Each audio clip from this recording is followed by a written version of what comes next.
All right, guys, so in this video, I'm going to be walking you guys through the top must-do things to have success with the model of nationwide wholesaling in multiple markets, whether it's 1, 2, 3, whatever you do, or if it's just multiple counties itself. This one model, whether you're operating in multiple counties or multiple states, has been responsible for honestly taking, I believe it's 7 people just this year in 2024, from around 15 to 30K a month to $100,000 plus per month.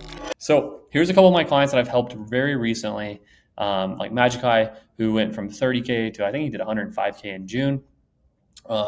Brian, who's now doing, I think he's going to have a 200K month. I think he had a 200K month in June. I got to follow up with him on that.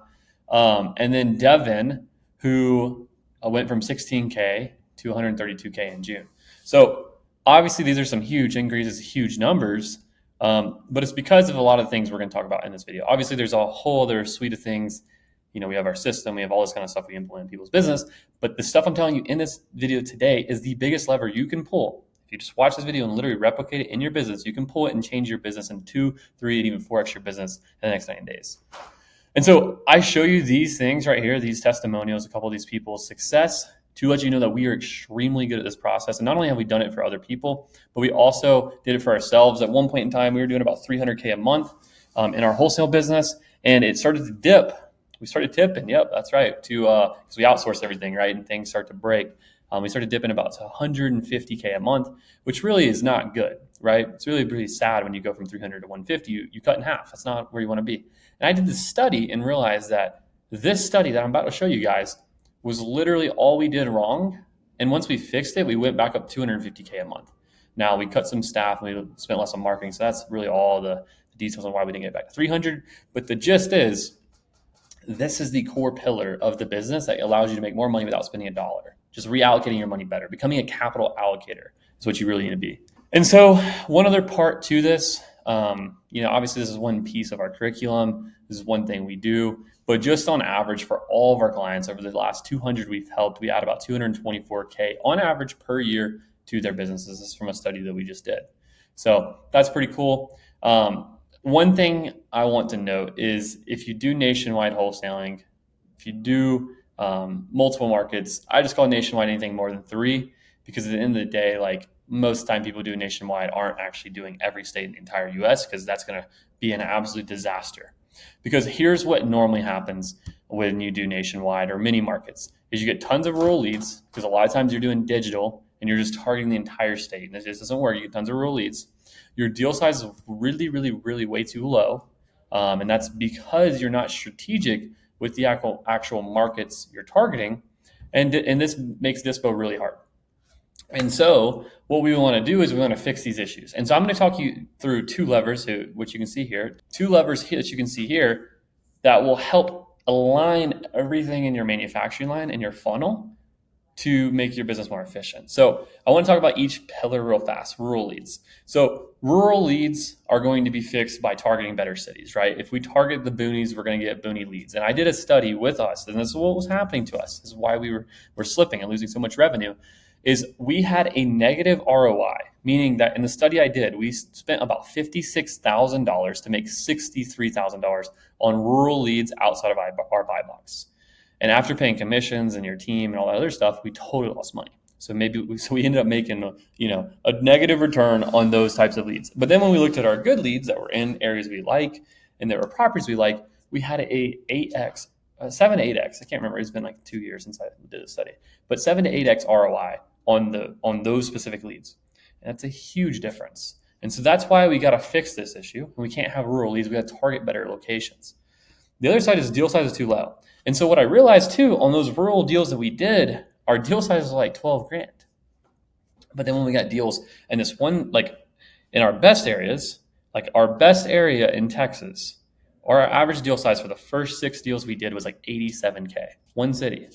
We did 6 deals and it was 87K per deal. That's huge. That's $500,000. And that's just one location. So how do we optimize to get more locations like that we can do really, really big deals? Now, is every location like that? No, of course not. But the point being is like, we want to do more locations like that and less locations like the ones that are 13K. And so my belief, what I do for my clients is I tell them to stop doing the trash areas And as they transition out of there, we help them transition to the better areas that they can get their deal size to 25, 30, 35K on every single deal. And that's going to make that is the leverage point in your business. So if you have a small deal size, you need to do the things we're going to talk about in this video. Because you have done big deals at some point. You just got to reverse engineer it. The third thing is dispo is just really hard. And honestly, dispo is really hard anytime you go somewhere really rural. And that's just the way that things work, right? So we got to stay out of the rural areas. People don't want to drive 4 hours from a major city for $50 to go show a house. That just doesn't work. And like if you have to start dishing out $300, $400, $500 every time someone goes to the property, that stuff starts to add up. Now, obviously, are there ways you can find people in these rural areas for cheaper? Yes, of course. But my experience is getting our team to drive all the way to South Georgia or the boonies, wherever. Just is it something they're super excited about? And plus, when it's 3 hours one way, it's 6 hours total. Their car gets torn up. They have to pay for all this gas that we have to pay for. We have to burn their entire day. It's just like pointless, right? And otherwise, it's just a huge operational headache. So we want to get rid of those things. And so getting rid of those things is going to be by 2 core levers. So our buy box study is number 1 activity, and our marketing analysis study.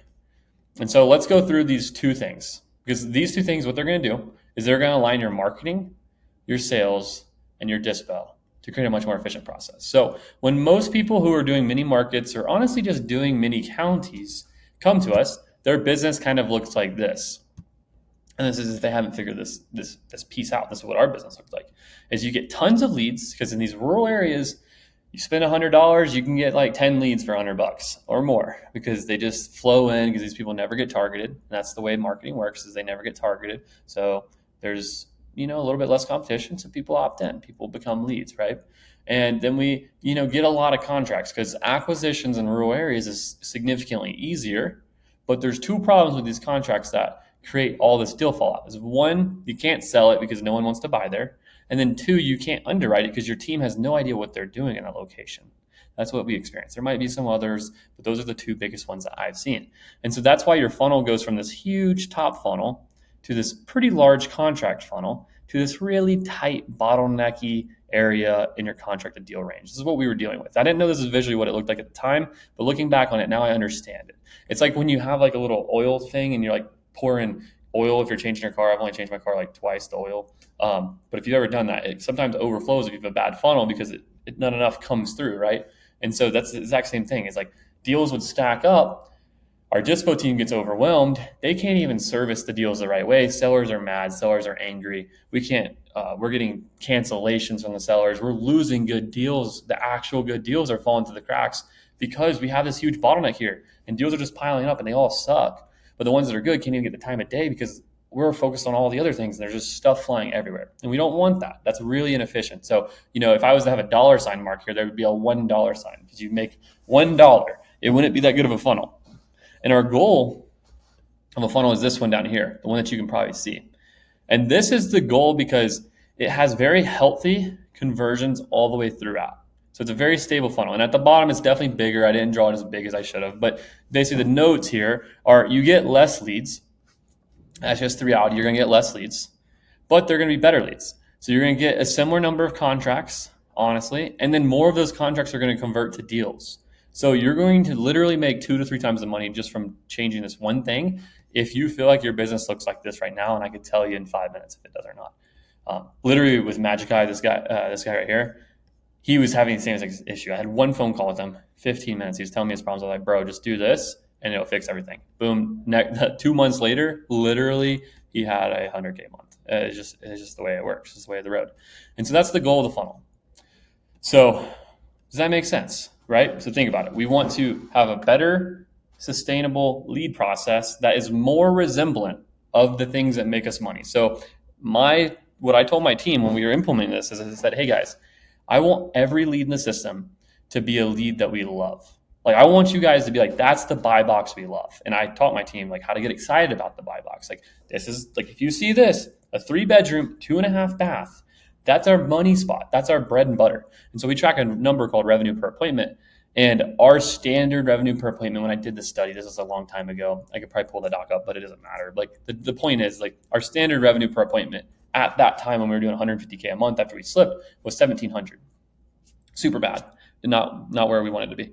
But for 3 bedroom, 2.5 bath, that one specifically, that one uh, property type, that one specifically, was like 6,000 of revenue per appointment. Because for whatever reason, we would do way bigger deals, and it totally makes sense now that I look at it, because like a 3, 2.5 for our area, like the floor plan is always better. There's a half bath on the main. There's 2 full baths upstairs, or with where the bedrooms are. So you got a master, and you got one for the bedrooms to share, and you got an extra one for your guests down the main floor. So like obviously that makes sense. It's the best floor plan. Of course, that's gonna do a really good. That's gonna sell a lot. And if we can get those under contract, those are gonna be super profitable. So every time we saw one of those come through, my team would literally just hammer them on follow up. We would run special marketing campaigns on them, and we just flood the system with 3, 2.5 baths properties. So what do you think happened? We got way more deals like that, and our deal size went up. And that's why we were able to transition so quickly. We got hyper focused on what worked location wise and buy box type, and then we were pushing those campaigns way harder. So then, yes, we got less leads, but all the leads were way higher value. And so that's the whole gist. That's the thought process I want you guys to take your mind in, is like, where do I find those 30x arbitrages in your business, those 30-to-1 arbitrages, and how do I get 10 times as many of them? And maybe they go down to 15x, but I got 10 times as many. So I go from having 30 to having 150, right? The 150 of them is way better than having 30, right? That's 5x. So that's what we're looking for these opportunities and trying to exploit them. And the way that we find them is we find them by doing 2 things: the buy box study and the marketing and analysis study. And so I'm gonna take you through each one. So the buy box study is super simple. We're gonna take our best deals. So I tell my clients the best 15 deals, and we're gonna find out their address, city, county, bedroom, bath, square feet, what list they came from, marketing sources, if there was a cold caller that they've had for a long time, maybe they do in-house, or cold call company, lead managers, acquisitions, exit strategy, gross profit, and then their conversion cycle on these leads. And this just gives me a good feel for like my clients' businesses, like right away. Like I can just look at this and be like, all right, these are the best deals. Are we doing this stuff right now to get deals like this? If they can't say yes, like if I look at this and I'm like, where do you market to the most? And they tell me a county that's not on this list, or if they tell me a place that's like, only got one deal on this list. So like, let's say like if I'm looking at this, Delaware County, or actually, excuse me, Chester County only has one deal. Now, granted, it's a big deal, and I like that. I want to focus more and get more leads there. But if they're like, yeah, I put like 90% of my focus on Chester, I'd be like, dude, what are you doing, bro? It's like you don't ever get any deals there. So like, we had one city in particular, Kennesaw, Georgia. We have done 1 or 2 deals there over the time. I guess we've done like 3 to 4 over the life cycle of the entire business, over 5.5 years, 6 years. But you know how many opportunities we had there to do like 5 deals? We had like 150. Like our close rate was horrendous. Same thing with creative deals. Is our close rate was like 1 in 250 offers. Now, I'm not saying that means that it's impossible. It just means that it didn't fit our process, and like we're like, why are we wasting our time on it? And so when you realize things like this, it's like, where does my effort not match my output? That's where you want to either stop doing those things or do more of those things, because you have a very low effort and a very high output. So another example, I actually gave this in the last video, so I won't even go through it. But basically, it's like, where do you put like 1 effort of energy and get 10 effort or 10 outputs of outcome, whatever it is, right? So that's what we're looking for. So here's one other thing: is I took the county averages for deal sizes. So you can see our average overall was 20K. I always like to go for deal size. So I'm always looking for how do I optimize deal size. Delaware County was 27, Chester was 39, Newcastle 15, Phila 17. Now, I do know Chester only had 1 deal, so I don't want to dive into that, like find out, do we never target them? Do we just start targeting them? Whatever it was. But my understanding is that they just started getting targeted, and Delaware is a standard spot, but the deal size from these other 2 is double, and it's 50% bigger than our average. So I'm like, right away, I'm like, boom, that's a no-brainer. So that's the biggest one, right? That's huge. Like let's just do way more marketing to Delaware and Chester, and then our deal size will go up substantially, more than likely. Now, the other things I realized is 3 bedrooms are 67% of the deals. And the deal size for 3 bedrooms was like, I think it was like 22K or something like that for the study. Okay, cool. So 3 bedrooms are 22K. That's bigger than our current, and that's bigger than these other ones. So let's just only do 3 bedrooms for a little bit, master a campaign for that, then really start to crush it. Then the other thing was MLS deals are 50% larger than assignments. I think MLS deals were about the same size as Delaware on average. So why don't we put a process in place to get more novations? Why don't we hone that in? Because you can see right here that David is the new acquisition guy. Now he's gotten 2 of these, but we need to get way more MLS deals because that's a way bigger deal size, and then we can bump it up, bump it up, bump it up. And then the other thing is like Newcastle represents 33% of the deals. So Newcastle and Phyla, are we getting outsized or undersized returns here? And do we just need to target these places less? Do we need to move into new locations? Do we maybe need to simplify our buy box down a little bit in these areas to like actually get a better return? And so I'm going to look at all that stuff and be like, well, what do I need to do from that? And like, these are going to be questions I have for the client, et cetera, et cetera. But these are questions I'm asking myself too, if I'm going through this and doing it as if I'm you.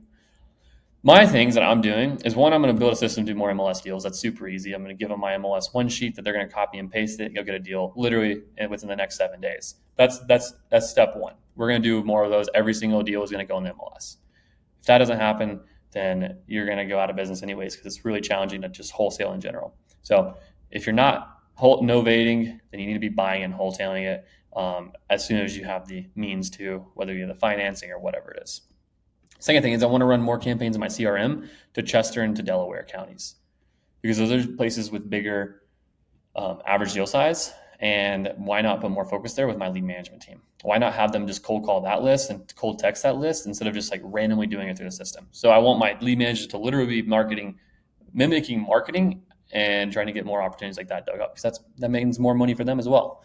The third thing is, I want to replicate that over to marketing and focus our cold call and our SMS effort into those areas that are substantially better. You could also argue that like SMS, cold call, the different marketing channels are a play here. Everything is SMS. Now that's also because of the regulations. A lot of these deals are some of these deals are a little older because he's been doing deals for a while, and some of them are cold call as well. So nonetheless, like, that is something you could dive into and you could totally crunch. Right now, the only marketing channel he's doing is SMS and cold call. So I know our things will stay the same, but we are diving into cold call to figure out what's going on. But I actually think it's because it's a recent channel, and the cash conversion cycle in cold call is generally pretty long. So those will start to roll through pretty late. So probably in the next like 2 to 3 months. And then basically my point being is, this buy box study is a good short-term pivot for what's working. So it's like, let's make like little micro adjustments to just really make the business better over time. If we do this every month and we make these micro adjustments from reviewing all of our closed deals and reviewing all of our contracts signed, and like make these micro adjustments, then like you'll be able to get better as a team and more efficient as a team, which all we're trying to do is increase our revenue per employee. And if you can increase that every single week, every single month, and be focused on that by increasing your efficiency in your business, then you're going to make more money. And one thing to really note, so I don't think I really said this enough, was when we were actually implementing this in our business, going from 150 to 250 back up, is a key thing we did was I literally looked every single day at every lead and every appointment that was set. And I looked to see if it was in our target location or out of our target location. And if it was in our target location, I took a note of it. If it was out of our target location, I took a note of it, and I told my team to never get those leads in the system again, or never to like, why are we having these leads in the system? It's like all marketing's fault. That shouldn't be there, or add it to the do not market list, whatever it needs to be. So all that eventually got filtered out to where we went from like, I want to say it was about 50% of our leads good, 50% bad, location wise, to it was 80% good, 20% bad. Now it could have maybe gotten higher, could have maybe kept it going. But to me, like, that's a huge change where a large chunk of our leads are now better, and that increases the efficiency of the entire business. So nonetheless, review this stuff, make sure it's implemented all the way through, and don't just like say something about it and never follow through with it, because otherwise it's just going to always, the problem's going to keep persisting. Cool. So marketing analysis, what does that even mean? So for me, a marketing analysis is just deep diving, kind of the same buy box thing, but going and looking at it deeper by state, by county, by city, by zip, whatever makes sense, right? Or all of it together. You also want to look at it by lead channel too. So what I do next is I want to establish my ROI on all my locations, and I also want to know it by my lead channels. And so this is going to give me a very good understanding of effort compared to outcome. Because again, we're looking for those places where our effort to our outcome is like a 30x. and we got to exploit those. We got to take those 30X's and we got to 10X it. Because if you can do that, that's going to be how you increase ROI to get to the next level. And literally one of the things I asked one of our mentors who does about 30 million a year in his real estate company, I said, what's the biggest difference? What did you guys do to go from 7 to 8 figures? And he said, the biggest thing we had to do is increase our ROI. And their ROI at doing 8 figures, multi 8 figures a year is like 10, 12X direct to seller marketing. So if they can do that at that scale, then that means they just got really, really good at it. And we have a long ways to go. So my point being, if I'm nationwide, I'll start like this. And I'll start by state. If I'm not doing states, then I'll start here at the county, city, zip level, right? So by state, I need to know at bare minimum per state what my ROI is. That's your ride or die number. You got to know that number. And the way that we figure it out is we take all this information, our leads, our offers, whatever's easier, offers or appointments. You could do both if you want. Contracts, deals, revenue, projected revenue, like what is expected to close. And then how many projected deals is this close? Because I want to know my projected average deal size. I want to know if it's getting bigger or smaller.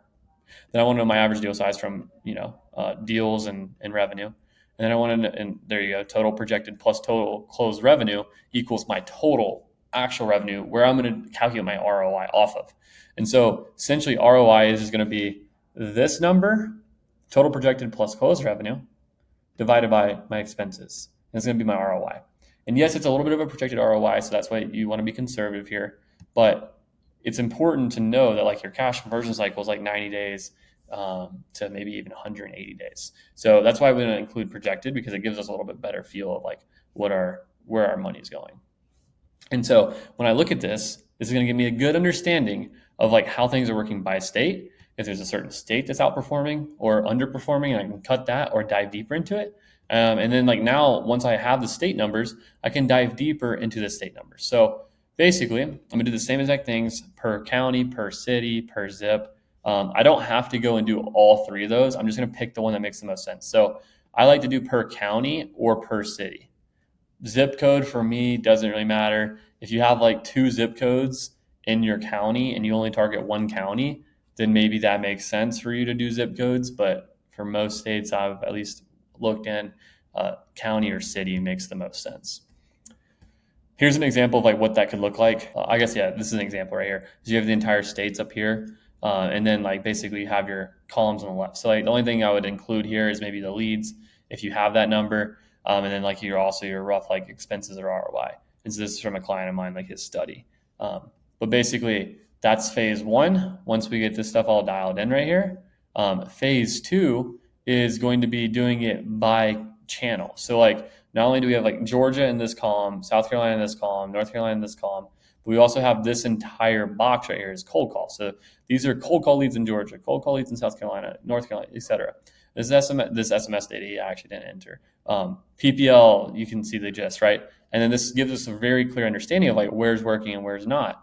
And so like for, something super simple, some super simple example that I could look at is I could say, hey, we've given 17 offers in Florida. Why don't we have a deal? Oh, we just started doing it there. Okay, cool. That makes sense. We had 2 contracts, none are going to monetize. Or like these other areas, like we have 30 offers. How much it costs you for an offer? Let's say it's $500. Okay, so you spent $15,000 to have a closed profit of $6,000 and a projected profit of $16,000. Is that good? No, that's not good. But in Georgia, we spent, a fraction of that, and we are going to make $240,000 or $250,000, whatever the number is, right? You guys get the gist. You can understand how to do this. And I know a lot of you are going to be like, wow, like this is like a lot of data. This is going to take a long time. I don't know how to do this. Well, at the end of the day, like if you want to make money, it takes time. So suck it up. But my point being is that we do this for our clients too. So if that's something you want our help with, feel free to click link down below and book a call with us. Otherwise, do the survey yourself and go make some more money. So here's how the questions I ask myself when I'm doing this study is I'm looking at all my areas, all my buy box, and I'm trying to determine like what should I just cut? Like where do I just like take the money and put it somewhere else? For me, this number might change, but just as like a basic rule of thumb, if I'm getting a negative ROI or like a 1.5x ROI on my effort to outcome ratio, I'm probably just going to go ahead and like reallocate those funds. It's really just like, where do I feel like it's like a complete waste of time relative to everything else? So if you have a 10x ROI on your average marketing, if you were to get like a 4x on one channel, you probably would be like, I might just cut that and put that more into the 10x channel, just because it doesn't make any sense to keep the 4x if you're everything else is a 10x, right? So you want to look at it from like both ends of the spectrum. So like if I was to look at it as a bell curve, um, you know, the bell curve, you want to keep like the main parts of the curve, and then the tails, you want to cut the bottom tail, and then you want to double down on the top tail, because the top tail is the one that's like way outperforming, and the bottom tail is the one that's like way underperforming, but it's only like one or two small things. So, you know, that's really the gist. And then you want to know, what area should I just spend less on? Because maybe you're getting like, let's say you're getting a 10x ROI. Maybe it's like you're getting a 6 or 7x ROI on this one spot, but you're spending like 50 grand a month. Maybe what you do is you drop that 50 grand a month to like 30K a month, and then you take that 20 grand, you put it somewhere that's getting a better ROI. So you're going to reallocate that money. So where can I spend less? And then what area should I be spending the same on, just so you can identify like what's like working like as expected. That way you don't stop doing that stuff. Because look, if it's working, don't stop doing it. Because the biggest thing I always tell all my clients is, they're like, well, I want to move to this market, I want to move to that market. And they take all their marketing. So let's say they spend $10,000 a month. And they say, all right, I'm going to take all my $10,000, I'm going to move it from this state to this state. And then they're going from a known outcome, even if it's not the outcome they want, they're going from a known outcome that they want to a unknown outcome with all their 100% of resources, and they're going to get whatever kind of outcome they may get. Any outcome, they may get nothing. And I'm telling that, don't do that. Whenever you do something new, it has to be an addition. And the way we make an addition is we cut BS by spending less on things that don't perform, or we completely cut it because it's just not worth our time at all. And then we could take that extra $1,000, $2,000, $3,000 a month, and we can move that to something new. So our core like amount of outcome, so like let's say 7K is really producing us all the money in our 10K marketing budget. Well, I can take that 3K that's not doing anything, and I can put that to something new. And that's how we move marketing budgets around to get massive outsized returns with no risk. And if you don't have that much data to make that decision, then like, you just have to get the information to spend the 5K a month in this one area until it works. And then once you are ready to scale your budget up, then you're able to add 1,000, 2,000, whatever to the new area, and maybe take a little bit, like $500 if you need to, a month from your main core budget.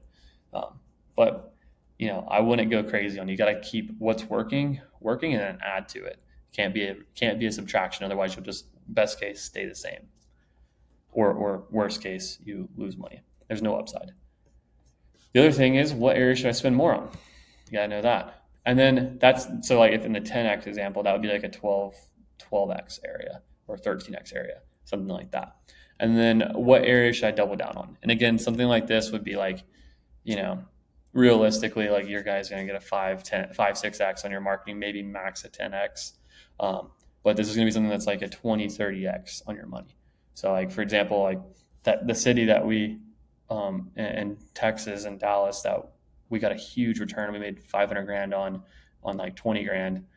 That's like a third. That's like a massive, massive place. Like we got to double down there, because that return is unbelievable. 25 to 500, do that all day, right? That's 20x. So how do we double down on areas like that?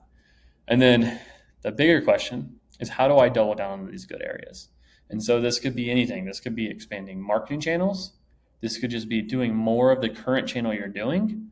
Those are really the two options. You can either do more of what you're already doing. So if you're doing cold call, you can hire more cold callers for that one area. If you're doing cold call, text, whatever, you could add direct mail. You could add PPC for that one area if you feel like you're already tapped out. I would always try to increase spend on the current channel rather than going to a new channel. Just FYI. And then the last thing is, how do I cut down the market expenses in the good areas? How do I invest the cut marketing expenses into the good areas? I mean, it's the exact same thing you do. So it's literally doubling down the things that, like, just same thing as doubling down. I'm going to do the exact same thing in the good areas. I'm just going to spend a little bit more and hope that works. And if it doesn't, then I'm going to take that money that, like, let's say I went from 10K to 12K in an area, but the extra 2K I spent didn't get me anything more. Well, I take that and I put it in a new marketing channel in that same area. Or I could hire a lead manager, or I could hire a follow-up specialist or an acquisition person or a dispo, whatever it is, it's going to boost the business. I would always generally try to keep marketing the same though. Don't take your 10K budget and make it 5K, because then usually what's going to happen is your business is going to cut in half. Just making a note there. Cool. So at this point, everything you've learned, everything you've taken away needs to be relayed all the way through the funnel from marketing to sales to dispo. So if you learn that 3 2.5s crush it for you, then tell your marketing team, tell your lead managers, tell your acquisitions team, tell your dispo team, so that they can focus on those deals and focus on those properties and prospects to get more of them into the funnel and convert more of them through the funnel because they're worth more. So let them know all the little details that you learned and like what takeaways they can actually go and implement in their day-to-day. If you don't get those takeaways and you don't teach your team, then it's pointless. Most of the stuff you just did was completely pointless. So make sure you do that piece. And finally, your CRM has to represent and reflect these learnings. So cut all the BS out of the CRM and run more follow-up basically to the good stuff. And that's really all you got to do. And if you can do the stuff in this video, then you will be able to 2, 3, 4, even 4x your business, just like my clients have in the last 90 days. Yeah, I mean, this shit works. So if you want us to help you implement it, click the link down below, book a call with our team. We'll show you exactly how we do it for you in your business. Hopefully that this was valuable for you and you can go make some free money with this information. With that said, I will see you guys in the next one. Peace.